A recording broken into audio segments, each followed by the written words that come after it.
bang sa'yo hindi pinalad? Di katulad ng mga kilala mong higit sa akin. Oo tama, dahil di ako perpekto. Asahan mo naman ako'y marunong makontento. Di hahanap ng iba, wala nang hihigit sa'yo. Siguro ang hangad na lamang tumanda sa tabi mo. Ang pangarap ko'y ikaw hanggang sa kahuli-hulihan, makasamang bumuo ng tinatawag na tahanan. Makarami sa lahat-lahat, hindi lang sa kulitan. Sa ginhawa man o hirap, tanggap mo ang kapintasan ko sa buhay. Wala nang hihingin sa may kapal, isang biyaya na sa akin ang ikaw ang minahal.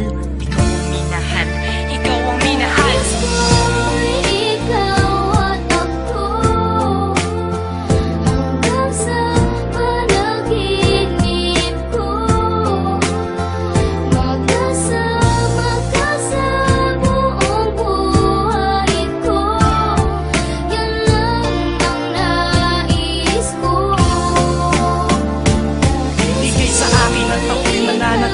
Sa'yo, sinunggaban ko na ang tsansa na masabi ko sa'yo salamat dahil sa pagmamahal mo na walang patid sa araw-araw. Kahit di ka naghangad ng kapalit, ang kagandahan mong loob na di makita ng mata. Higit sa yamang matuturing ko pag nakikita ka. Patuloy tayong mamumuhay ng maayos at sabay nahaharap sa mga uri ng problema. Magkahawak ng ama na kaagapay kahit pa sa pagtanda. Mga pangarap ko sa buhay sa'yo lang nagmumula. Ang mga titig ko at yakap ang patuloy magsasabi ng pagmamahal na lagi kong bigkas mula sa labi. Kung pwede lang pang habang buhay ka na makasama, yung ikaw lang at ako ang magkasalo sa ligaya. Pangunahin